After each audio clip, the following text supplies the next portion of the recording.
bulshadu badi dhowray bartamaha dalkeenu loo baahi qabay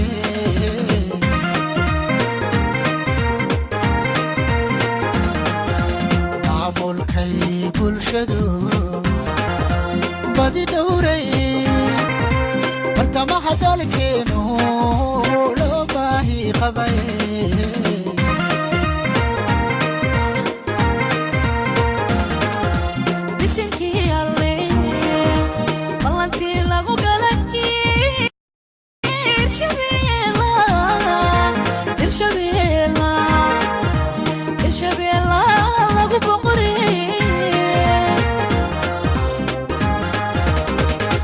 kulan wacan oo wanaagsan saaxiibayaal dhageystayaal meel kasta waa joogtaan iyo sawir oo maqalka warbaahinta radio Beledweyne codka dowlad goboleedka Hirshabelle idin soo gaarayo waxaad ku soo dhawaataan barnaamij gaar ah aynu ku wareysan doono wasiir ku-xigeenka arrimaha haweenka iyo xuquuqul insaanka dowlad goboleedka Hirshabelle xildhibaanad Xaliima Cali Saciid oo ka mid ahayd wafdigii ay hogaaminaysay gudoomiye xigeenka baarlamaanka dowlad goboleedka Hirshabelle oo ka koobnaa golaha ku jira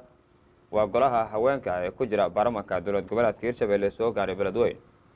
xildhibaan Xaliima Cali Saciid waxaan ka wareysan doonaa ujeedkii u yimaadeen Beledweyne waxyaabihii u qabsoomay iyo kulamadii kala duwan ay la qaateen odayada dhaqanka iyo qaybaha kala duwan ee bulshada magaalada Beledweyne iyo sidoo kale wasaaradda haweenka iyo xuquuqul insaanka oo ay ka tahay wasiir ku-xigeen waxyaabihii u qabsoomay muddadii ay dhisneed wasaaradda haweenka iyo xuquuqul insaanka dowlad goboleedka Hirshabelle iyo waxyaabaha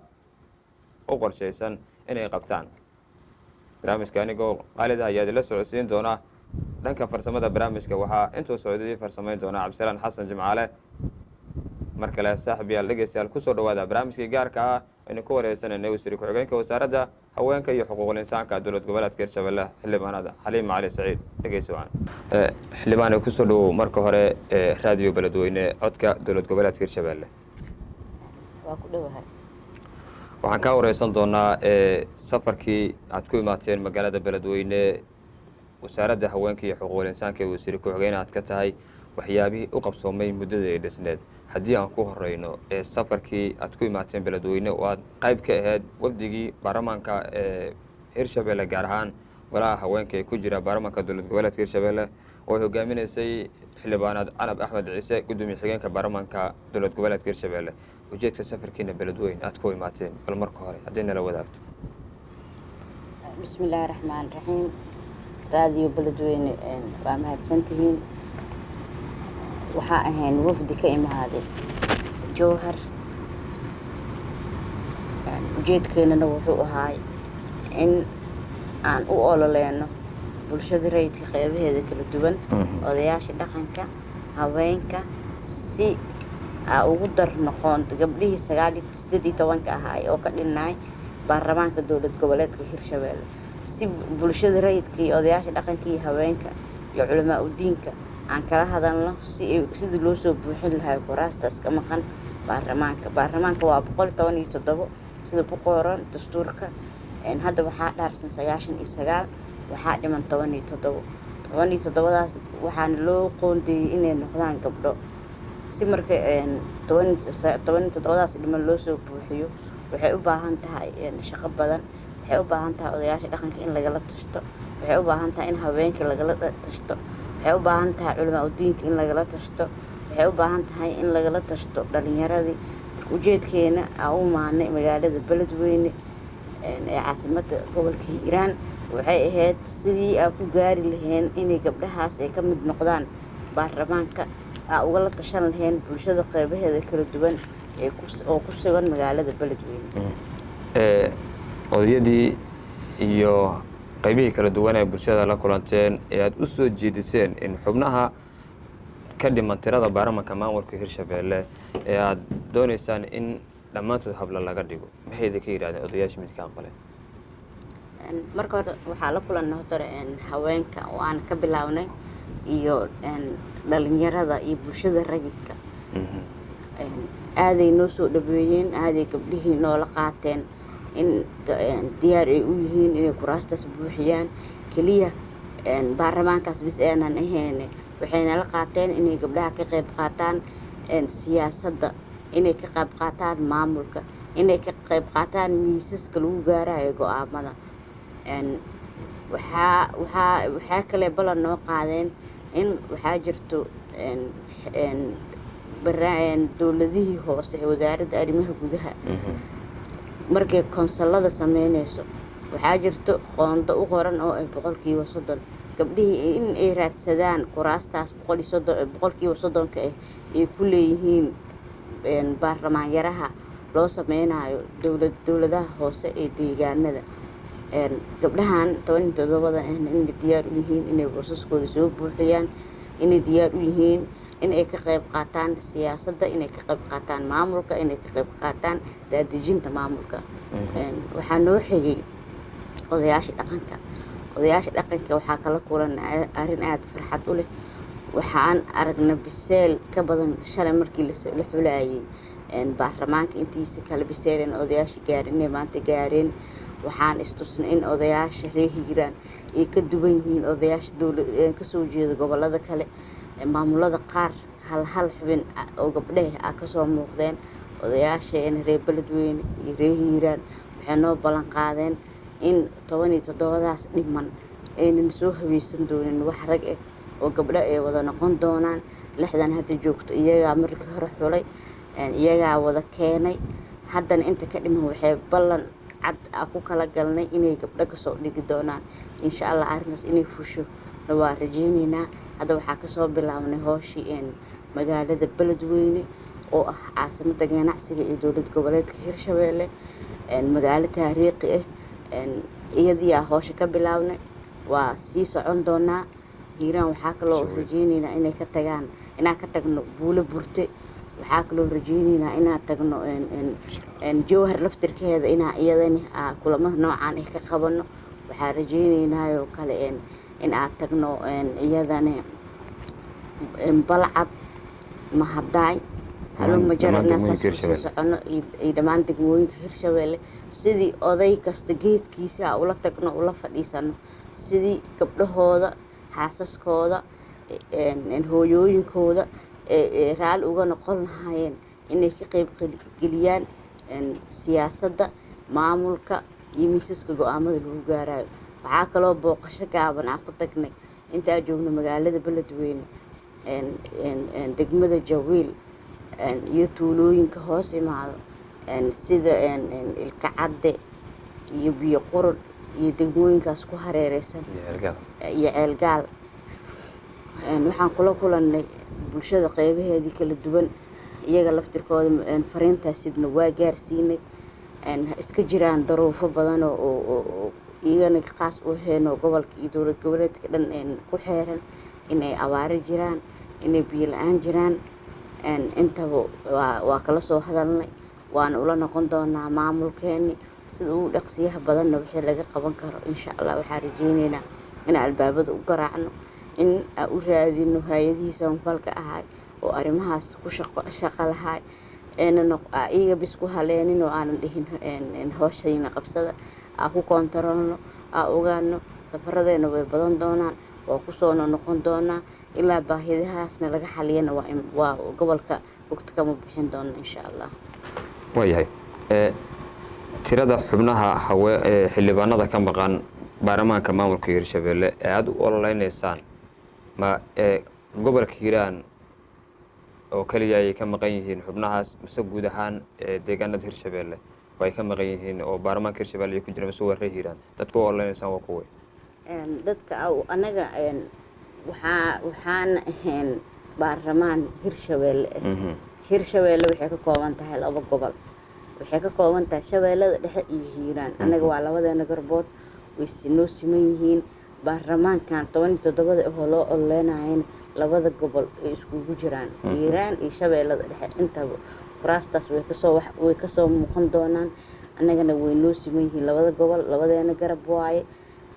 wax Hiiraan bis ku kooban ma ahan, waa wax Hirshabeelle dhan kooban oo degmooyinkeeda iyo tuulooyinkeeda iyo kulli aan rabno inay iska dhex arkaan miiskaas iyo dhaladaas. maxay tahay sababta ugu weyneed ku dhalisay in aad masraxa siyaasadda aad u ololeysan adii ku haween ah? waxaan ugu dhaliyay waxaan arkaynaa dhibaatada ugu weyn in markasta ku dhacaysa haweenkii haddii colaad dhacdo waxa ay saameynaysa inay iida noqonayso haddii nabad dhacdo waxa saameynaysa inay iiga noqonayso in raggi waxa u jeedinaa gabdhihii ay si uun usii kuusaayaan gabdhihii markay wax bartaan waxay u baahan yihiin meelo ay ka shaqeeyaan gabdhihii hadday intay wax bartaan shib laga wada dhaho gabdhihii ka dambeeyey wax ma baran doonaan marka saas darteed si gabdhaha aan u baraarujino sida gabdhaha aan u tusno in ay raggaas wax la qaybsan karaan in ay siman yihiin ilaahay diiniyan ma sino laakiin xaq ahaan wiilka iyo gabadha wiilka wuxuu helo ama siyaasad ha noqoto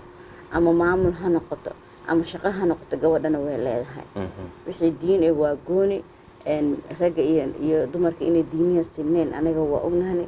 dad waxaan ahay islaam ah laakiin wixii bulshada dhexdeeda ay way ku siman yihiin ragga iyo dumarka saas darteed marka waxaa marka lagu dhaliyay in aan muujino in gabdhaha ay la qaybsan karaan ragga wax inaan tusno ee kana qayb gali karaan siyaasadda iyo wax kasto gabadha maanta siyaasiga ma ahan inay anfacayso beesheeda dhan gabdhaha way ka calool jircan yihiin ragga waxyaabaha qaarkood ee ragga qabiilka iyo quranka ay sameeyaan gabdhaha ma sameeyaan waa reero nabadood sidaas darteed maadaama masaa'ibtii iyo dhibaatadii badatay bal in gabdhaha markaan la fiiriyo sida ay u samata bixiyaan ree hiiraan in lagu fiiriyo iyagana way nagu dharisay maxaa ku xulateen markayn tirada xubnaha ka maqan baarlamaanka maamul goboleedka Hirshabeelle aad ka dhigtaan oo kaliya rag yani iraadeed dumar oo aan raggan laga soo qayb gelin dhamaystirka tirada xubnaha ka maqan baarlamaanka maamulka Hirshabeelle 17 gabdhood ma aha wax xulashadeeda naga imaaday ma ahan markii la sameynayay markii la sameynayay Hirshabeelle guud ahaan baarlamaankeeda asaas u ahaa asaa kuwada la sameeyay waxaa dhacday qoondadii gabdhihii in laga waayo meeshaas wasaaradii arrimaha gudaha iyo IGAD iyo UN-ka iyo ururka haweenka ee qaranka ee maamultooda gudoomiyaha ka tahay waxay ololeeyeen in qoondada gabdhaha meesha ay ka muuqato boqolkiiba 30 ka ahayd 17 dhiman 6 joogta 23 ma la gaarin wali laakiin wali rajaa jirto ururka haweenka qaranka waxay fiirsan waayeen in 6 gabdhood ay ku jiraan baarlamaanka saas darteed waxay iyagoo dadaal dheeri bixinayo waxay kala hadleen IGAD iyo wasaaradda arrimaha gudaha in gabdho lagu daro maalintaas ay bilaabatay in gabdhahaas lagu daro baarlamaanka dowladda Hirshabeelle hadda tirada xubnaha ka dhiman ee baarlamaanka maamulka Hirshabeelle ee aad doonaysaan in la soo buuxiyo hablaan laga dhigo aad u ololaysaan ma baarlamaanka dambe maamulka Hirshabeelle la soo xulayay galayaan mise tirada hadda baarlamaanka ku jira ayaa inta dowladda goboleedka uu dhisan yahay la dhameystirayaa lagu darayaa waxaana soo kiciyo waxay tahay 2 sano iyo bari gabdhaha dib u dhacsan yihiin in labada hal sano iyo wax yarka ee dhiman in gabdhihi iyagoo maqan aynan dhammaanin waxaa rabnaa in sida ugu dhaqsiyaha badan gabdhahaas 18 ah ku soo darno lana dhammaystaan baarlamaankan koowaad baarlamaanka labaad soo noqon dastuurka waxaa ku qoran 117daas hadda 99 fadhiso dastuur qabli ahna laguma shaqeyn karo dastuurkaas marka waxaa rabnaa in la soo buuxiyo waxaas ku qoran oo laga dhabeeyo gabdhahana sida ugu dhaqsiyaha badan loo dhaariyo ee baarlamaanka uga mid noqdaan baarlamaanka Hirshabeelle waxa uu dhisan yahay muddo ka badan 2 sanadood waxa uu harsan in ka yar 2 sano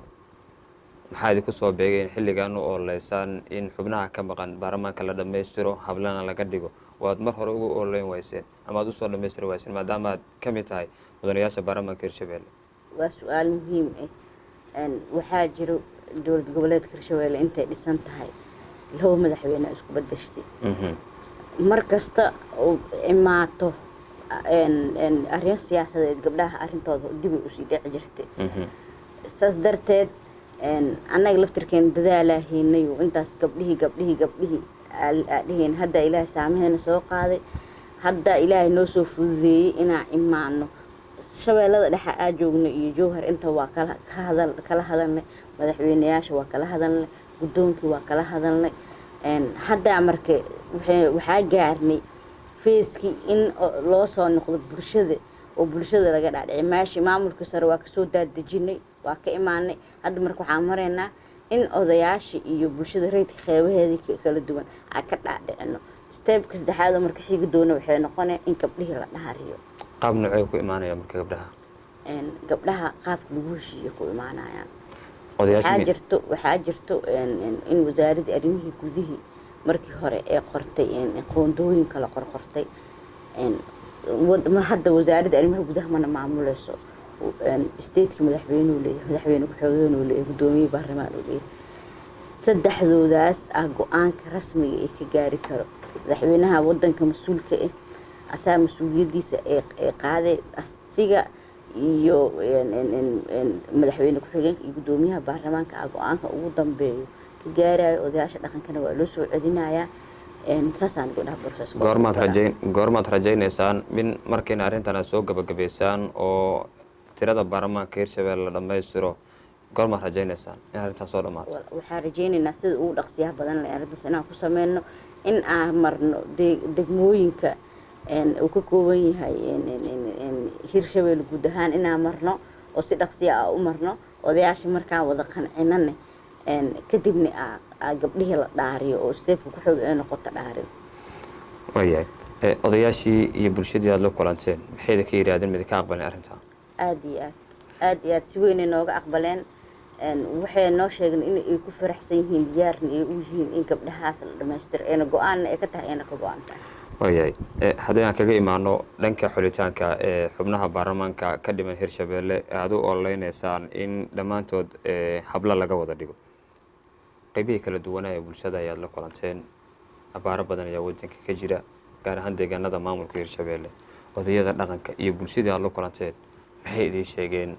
oo ka jira magaalada ama guud ahaan deegaanada Hirshabelle gaar ahaan gobolka Hiiraan abaaro badan anaga laftirkeena indhaheena waxyaabo badan aan ku arkaynay saddexda maalin oo meeshaan joognay meel miis ka fadhinin magaalada waa ka warhaynay waa wada booqanay meelo ka mid ah odayaasha waxa ugu badan iyo bulshada rayidka iyo annagana indhaheena arkeen laga cabanayo waxaa waaye biyo la-aan alxamdulilah haddana roobka waa cortay meelo qaar oo kamid magaalada beledweyne ay kamid tahay waa ka da-ay ilaahay raxmadiisa tare ha noo badiyaa leenahay waxyaabo badanoo waxaa jiro ay bulshada ka cabanayaan sida garoonka dhib lagu qabo roob hadooda oo xirmaayo kale waxyaabaha ugu daran ee aad la kulanteen muddadii aad joogteen magaalada beledweyne maxaa noogu sheegi kartaa oo aad aragtay waxaa ka mid ah in caafimaadka yara liito waxaa ka mid ah oo arrin weyn lacagta dadka waxay dhib u qabaan lacagta shilin Soomaaliga ahayd lacagta shilinka ahayd magaalada ma ka shaqeynayso anaga gobol Mareykan ka mid ah nihin in dollar la qaato waa arrin xanuun badan dadka dollar ma wada haystaan arrintaasna in waxaan rabnaa hadda marka Ilaahay gaarsiiyo aan noqon arrinta ugu horeyso ka howlgali doon ee noqon doonto oo lacagtaas shilinka ahayd sidii lagu soo celin lahaa kala hadalno maamulka iyo golihii wasiirada iyo golihii baarlamaanka intaba waxaan rajaynaynaa in sida ugu dhaqsiyaha badan arrintaasna wax looga bedeli doono anase xanuun gooni ahee nagu haysaa xanuun gooni ahee nagu taabatay waxaan rajaynaynaa markaan meesha tagno inaan dhexda u xirano oo arrintaas wax ka bedeli doono wayahay markii aad joogtay magaalada Jowhar ee caasimadda maamulka Hirshabelle iyo hadda aad joogto ama aad timaaday magaalada beledweyne markaad Jowhar joogtay dhambaanladii kaaga imaan jiray Hiiraan iyo haddood beledweyne joogto maxaa ku kala duwan farqiga u dhaxeeya islaadahay Jowhar markaa joognay marka qaarkood waxaa laga yaabaa in la dhaho beledweyne dowladda goboleedka Hirshabelle lagama jeclo waxaa noo cadaatay in warkaas wax kama jiraan ay yihiin in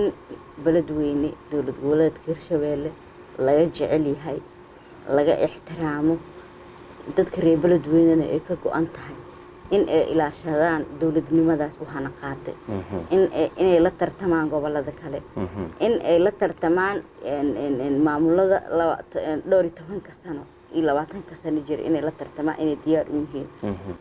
maasha Allah waxaa la kulanay reer beledweyne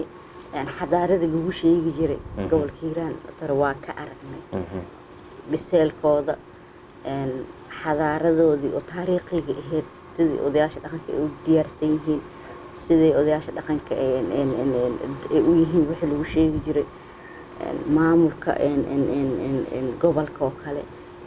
inay maasha Allah dad aad active u yihiin dad oo gudoomiyaha inuu yahay oo kale nin leader ah oo zaciim oo isku haayo gobolka intiisa kala duwan waxaa kale oo aad ula yaabnay gobolka ku aragnay inta joogno waxaa dhacday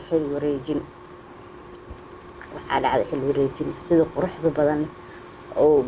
dadka reer Hiiraan ay u aaminsan yihiin maanta in xilka lagu dhiibi karo barina laga qaadi karo maanta ninkii loo dhiibay in bari ninka walaalkiis ahay oo loo soo magacaabo xilka asoo faraxsan asoo qanacsan inuu dhahay hay waa kana xilka uu ku wareejiyay meelaha qaarkood ma ka wada dhacdo arintaas iyagoo dadka isku wada faraxsan yihiin xilka la isku wada wareejinayo barina qofkii uu aaminsan yahay in xilka hadii laga qaaday maanta marsida loogu dhiibay bari in looga qaadi karo qofka lagu wareejin karo arintaas farxad leh waay waxaa dareennay in meeshaas dictatoriya ay ka jireen oo xukunka waxa iska heesanaya oonan ahayn sidii maanta lagu magacaabana bari in lagaaga qaadi karo inay reer Hiiraan ay aaminsan yihiin ay yihiin dad ilbax madaxweynayaasha wadanka soo maray waxay iyo dadka magaca wadanka ku lahaa waxay ahaayeen reer Hiiraan ay wada ahaayeen taariikhda gabadhii ugu horeysay duuliye noqoto asli buula burteena ku dhalatay waxaa jira dad aadan cabdulle reer Hiiraan oo ahaa marka reer Hiiraan ilbaxnimadii lagu sheegi jiray way leeyihiin waana ku aragnay maasha Allah dad xadaariyiin leeyihiin alxamdulillah markaad dhageysatay odayaashii dhaqanka iyo bulshada loo kalanteen joor markaad joogteen in la sheegi jiray in reer Hiiraan ay diidan yihiin dhismaha ama dowlad goboleedka Hirshabelle maxaa idinka muuqanayay wajiyadooda dadka loo kalanteen maasha Allah farxad wajiyadooda farxada nooga muuqanay inay hami leeyihiin nooga muuqanay in dowladooda ay ku kalsoon yihiin nooga muuqanaysay in madaxdooda ay ku kalsoon yihiin nooga muuqatay in ay leeyihiin rajo fiican in meeshaas ay ka soo baxaan waxyaabo aad u qurxan in maamulkii iyo dowladii lagu heedo ay ku istaagto ee wax walba bulshada u qabato in rajo ay ka qabaan aanoo muuqatay maxaa kula dardaarmaysan marka hadda bulshada reer Hiiraan waxa kula dardaarmaa qaybaheeda kala duwan inay gacmaha isqabsadaan waxa kula dardaarmayaa in dowladnimadooda ay xoojistaan waxa kula dardaarmayaa in ay la shaqeeyaan dowlad goboleedka Hirshabelle waxa lagu yahay waa dowlad goboleedkaas qabiil hadii meel loo istaago qof wax noqonaya ma lahan laakiin hadii dad isku duuban ay noqdaan waa naga badan tahay maamulkan uu naga badan yahay reer Hiiraan sidii lagu yaqaan inay noqdaan reer Hiiraan sidii taariikhda wax xustaa taariikhda ee ku lahaayeen Soomaaliya inay noqdaan zaciimadii iyo liidaradii ka dhalan jiray reer Hiiraan inay ka dhashaan hadda kula dardaarmaya xilwaane aad u mahadsan tahay waan kaaga mahadcelinayaa sida wanaagsan ee aad nooga ogolaatay inaad barnaamijka nagala qayb qaadato waxaan la soo gaarnay qaybihii dambe ee barnaamijka haddaan intaa kaga soo gudubno safarkii aad ku timaadeen beledweyne iyo doorka ama dadaalka aad wadaan in tirada xubnaha ka maqan baarlamaanka Hirshabelle dhammaystiran hablan laga dhigo markaan intaas kaga nimaado waxa tahay wasiir ku-xigeenka arrimaha haweenka iyo xuquuqul insaanka dowlad goboleedka Hirshabelle haddii aad soo koobto wasaaradda haweenka iyo xuquuqul insaanka ee wasiir ku-xigeen aad ka tahay muddada ay dhisneed maxaa idin qabsoomay oo isleedahay waad qabateen oo aad ku guuleeteen intii aad joogtay bismillaah goormaas la aasaasay wasaaradda waxay dhisan tahay muddo hadda taqriiban 3 bilood waxaa jirtay wasaaradda dowladii ka horeysay oo wasaaradda way shaqeyn jirtay laakiin xukuumadan hadda jirto xukuumadii ka horeysay wasaaradda meesha jirin xogaa gaaba meeshaas marka ka imaaday hadda wasaaradda dibaad boorka looga jafay wasaaradda muddadaas yar oo 3 bilood oo anaga magacaawanahay waxyaabaha noo qabsan maxaa ka mid ah in isku keenay haweenkii ku noolaa caasimadda dowlad goboleedka Hirshabelle aan la kulanay qeybahoodii kala duwanay kuwa caafimaadka kuwa ahaa ciidamada qalabka sida kuwa ahaa ururada haweenka ee heer degmo iyo heer gobol ganacsatadii intaba waxaa ka dhageysanay warbixino ku saabsan iyaga iyo caqabado jiro. sidoo kale marka hadda soo gaarnay hiiraan waxaa la kulanay haweenka qeybahoodii kala duwan saas oo kale kuwa ganacsatada ardaydii kuwa caafimaadka iyagana baahiyaha ay qabaan kuwa jowhar jooga iyagana qabaan. marka waxaan rajeynaynaa in wasaarad ahaan waxyaabahaas haweenka ka saacidi doono, haweenka la caawin doono, haweenka loo keeni doono mashaariic horumarineed. wasaaradda waa bilaaw hadday bilaaw tahay waxaan rajeynaynaa bilooyinka soo socdana in waxqabadkeena si baraatig ah loo arki doono insha allah. waxyaabaha ugu muhiimsan is leedahay hadda waa qabateen maxaa ka mid ah? ka wasaarad ahaan waxyaabaha ugu muhiimsan aan qabana waxaa ka mid ah in aan isku keennay gabdhihii, in aan la xiriirnay hay-adihii quseeyey arrimaha haweenka. waxaa jiro mashaariicyo ay hadda noo ballan qaadeen UN-ka oo ay isku keenayaan gabdhaha labada gobol ay ku wada hadalsiinayaan gabdhihii ay u sameynayaan siminaaro. agreementigaas wasaaradda way saxiixday, keliya waxaa dhiman inaan hadda aad tadbiiqino oo aan sameyno gabdhihii ka qaadno hiiraan geeno shabeellada dhexe, kuwa shabeellada dhexe soo qaadno hiiraan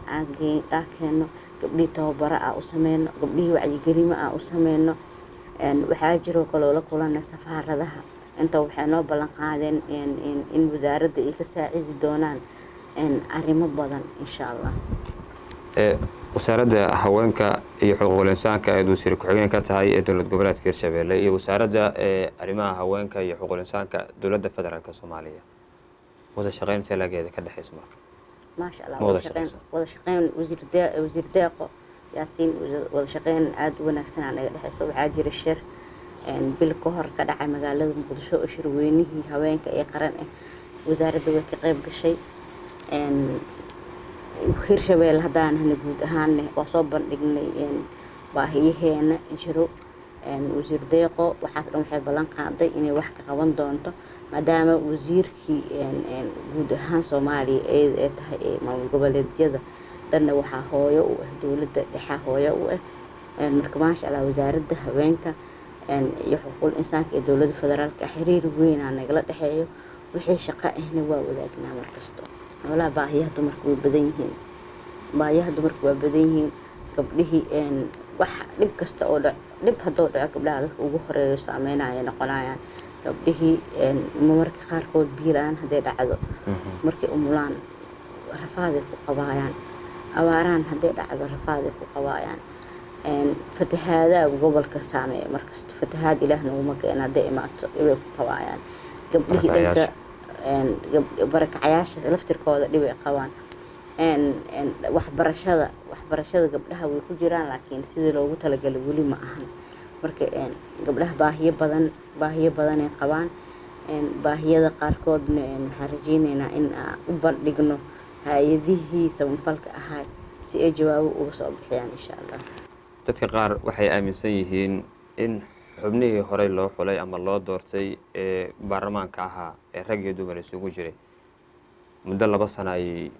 ka tirsan yihiin baarlamaanka maamulka Hirshabelle waxbana soo ma kordhin. dadka qaar ayaa aaminsan in kuwa hadda la xulayana aysan waxba soo kordhin doonin. taa adigu ma qabtaa? maya ma qabaan waa uga fikir duwanahay taas. shaqada horta sideeda waa la kala leeyahay ma ahan qofka xildhibaanka ah in intuu imaado meeshii oo dadka beerta u falaayo ma ahan inuu wax u qabana qofka baarlamaanka ah waajibaadka saaran qofka markuu xildhibaanka yahay waa 3 arrimood. koow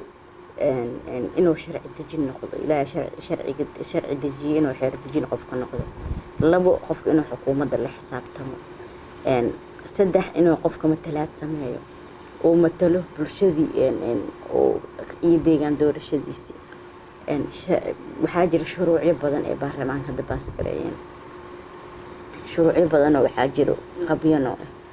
la xisaabtanka xukuumadda markhaatiya ka tiimeedii hadda tihiin sida ay ula xisaabtan xukuumadda wasiiro badan oo xukuumadda ah la horkeenay mar kastana isla xisaabtankaas waa wax sii jiri doono mar kasta la waxeena maadaama matalaada shacabka ahna anaga marka imaanay hiiraan waxaa nagu qasbay inaan aadno jawiil iyo ilka cadde iyo bacaad iyo biyo qurub maxaa waa inaan matalaadi si rasmi ah u sameyno oo dadkeena baahiyadoodii aan qabano sidoo kale markaa joogno jowhar safaro waxaa jira oo aadno shabeellada dhexe degmooyinkiisa marka in la dhaho labadan sano wax ma la qaban waa qofka baarlamaanka iminka sugaysid inuu inta ku imaado beer kuu falo inuu ceel kuu qodo laakiin waxaa ka sugay in biyo la-aanaa ka jirto meeshaas meel hebel dhaho tooshka oo ku iftiimiyaa ka sugaysaa waxaa fiican shaqada sida loo kala leeyahay in la bartaa fiican in shacabka ay ku kalsoonaadaan baarlamaankoodiyaa fiican anaga habeen iyo maalin waxaa u soo jeednaa ha u rafaadeena waxaa waaya in deegaan doorashada ay wanaagsanaato in labadii gobol ay wanaagsanaadaan waan kaaga mahad celinaa mudane wasiir ama xildhibaane sida wanaagsan ee aad naga ogolaatay in barnaamijka nagala qayb qaadato ugu dambeyn adigoo ka faa'iidaysanaya fursaddan maxay tahay fariintaa la wadaagayso bulshada soomaaliyeed gaar ahaan bulshada reer hirshabeelle ee ku dhagaysanaysa reer hirshabeelle waxaa la wadaagayaa in ay hotore ilaahay abuurta ay u noqdaan in ay ku kalsoonaadaan dowladooda xildhibaanadooda wasiiradooda in annaga waxaa u dhimanayno waxa aan dhib u marayno inay yihiin iyaga inay gacmaha isqabsadaan inay iska daayaan qabyaaladii iyo tafaraaruqa inay noqdaan dad isku wada tashto gobolku wuxuu leeyahay beero gobolku wuxuu leeyahay bad kheyraad badan uu leeyahay gobolka macdan uu leeyahay in ay ka faa'iideystaan waxaas nimcada uu ilaahay ugu deeqay inay sa sugin mucaawino uga imaato meel kale reer hirshabeelle guud ahaan inay noqdaan dad nabadda jecel sida looga bartay ee awalba ahaayeen inay isku kalsoonaadaan inay isku xirmaan in ay aaminaan ilaahiga abuurta iyo dhulkooda intaba aada u mahadsan tahay guud ahaan dhegeystayaal inta ayaa kusoo gabagabeynayaa barnaamijkii gaarka ah aynu ku wareysanaynay xildhibaanad xaliima cali saciid oo ka mid ah mudanayaasha baarlamaanka maamul goboleedka hirshabeelle islamarkaana wasiir ku-xigeenka arrimaha haweenka iyo xuquuq insaanka dowlad goboleedka hirshabeelle oo aan ka wareysanaynay safarkii ku yimaadeen magaalada beledweyne waxyaabihii u qabsoomay wasaaradda arrimaha haweenka iyo xuquuq insaanka dowlad goboleedka hirshabeelle barnaamijka anigo welka casa ayaa dala socodsiinaya intuu socday waxay farsameynaya cabdisalaan xasan jimcaale tan iyo kulanti dambe dhegeystayaal saaxiib yaal intaynu barnaamijkan mid lamid aynu ku kulmi doono waxaad kaga tagaya sidaa iyo nabadgelyo